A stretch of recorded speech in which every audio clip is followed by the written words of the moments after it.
Gledate Gorenjska poročila na GIF TV. Vlada je na današnji seji z mesta generalnega direktorja Uprave Republike Slovenije za zaščito in reševanje razrešila Darka Buta in za vršilca dolžnosti generalnega direktorja uprave imenovala Leona Behina. Prav tako je vlada danes imenovala državno sekretarko na Ministrstvu za finance Nikolino Prah. Zdaj pa oba ministra vabljena k besedi.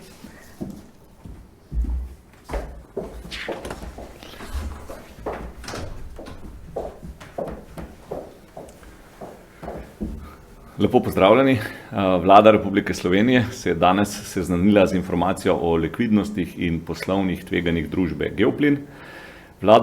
Vlado je namreč o tveganjih v družbi pisno opozoril Petrol, zato je vlada na današnji seji SDH-ju poudarila strateški interes Republike Slovenije pri zagotavljanju stabilne dobave zemeljskega plina gospodinjskim in poslovnim odjemalcem in ga pozvala, da izvede vse potrebne upravljalske aktivnosti v družbi Geoplin. SDH bo na tej podlagi skrbno pregledal situacijo v Geoplinu in vladi z spremembo letnega načrta upravljanja predlagal aktivnosti, ki jih je treba izvesti za zagotovitev tega strateškega interesa. Ti postopki odločanja in aktivnosti temeljijo na zakonu o SDH. Vse aktivnosti bodo izvedene skladno z zakonom o gospodarskih družbah in ostalo relevantno zakonodajo, kar pomeni, da se bo o tem odločalo na skupščini družbe v soglasju z vsemi ostalimi delničarji. Vlada torej ne bo izvajala nobenih enostranskih aktivnosti. Zaradi pravne varnosti bodo vse aktivnosti priglašene Evropski komisiji z vidika spoštovanja pravil državnih pomoči. Še minister Kumer, če lahko poveste, ali je s tem ogrožena kakršnakoli stabilnost z zemeljskim plinom?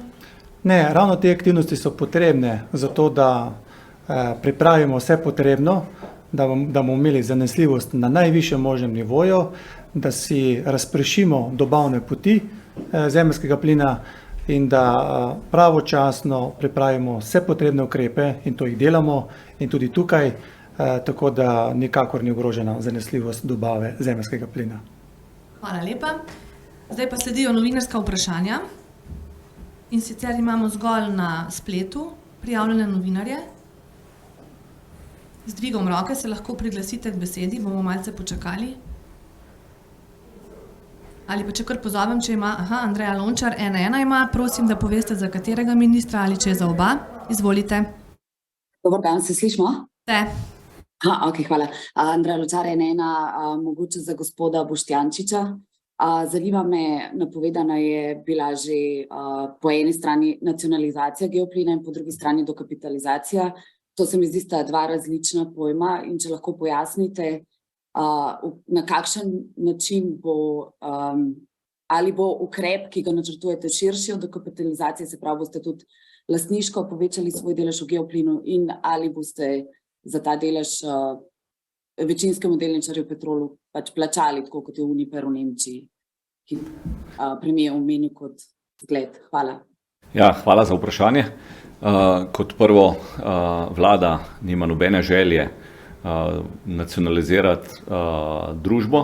V resnici smo dobili poziv oziroma dopis strani večinskega delničarja, to je družbe Petrol, ki je opozorila na vrsto težav povezanih z dogajanji na energetskih trgih in vezano na to družba Petrol meni, da Geoplin nujno potrebuje dokapitalizacijo in v tem kontekstu seveda tudi pozvali vlado oziroma konkretno SDH, ki je seveda upravljalec premoženja, da naj preuči razmere in v tem kontekstu pravzaprav se izjasni, ali je SDH, pa seveda, za kar rabi seveda soglasje vlade, pripravljen dokapitalizirati. Petrol je v tem dopisu napovedal, da oni nimajo sredstev oziroma da ni možno pričakovati dokapitalizacije z njihove strani. Torej, te aktivnosti, ki se ta trenutek dogajajo, je, da SDH zelo natančno preučuje nastale razmere, tudi različne opcije eventualne dokapitalizacije. Odločitve glede tega še ni pa nobena skrivnost, da je družba Geoplin strateškega pomena za Republiko Slovenijo. Zagotavlja v okviru cirka 70% dobav z plinom in v tem okviru seveda bo vlada in posredno SDH seveda moral odreagirati.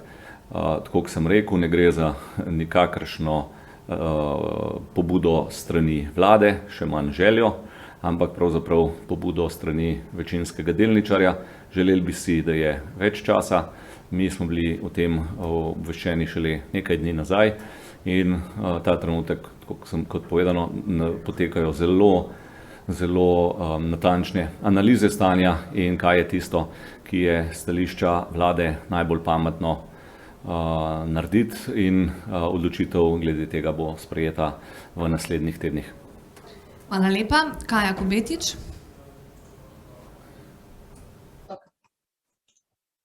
En lep pozdrav, vprašanje za gospoda Boštjančiča bi imela, in sicer Nova Slovenija vas je najprej prehitela z predlogom sprememb zakona o dohodnini, zdaj pa na ta svoj predlog podala še pobudo za posvetovalni referendum. Zanima me, kaj menite o njihovem predlogu, glede na to, da so oni za vašega rekli, da bijete boj proti srednjemu razredu.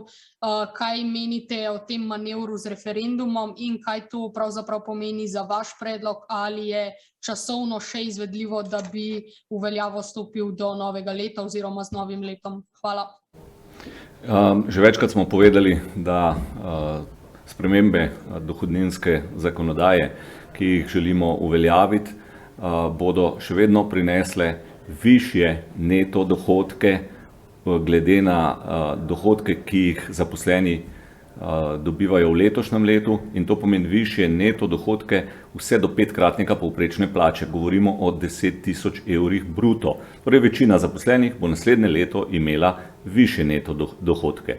Drugič, vlada je sprejela še vrsto drugih ukrepov, ki posredno in neposredno tudi dvigujejo dohodke državljanov, predvsem tistih, ki so v rednih delovnih razmerjih.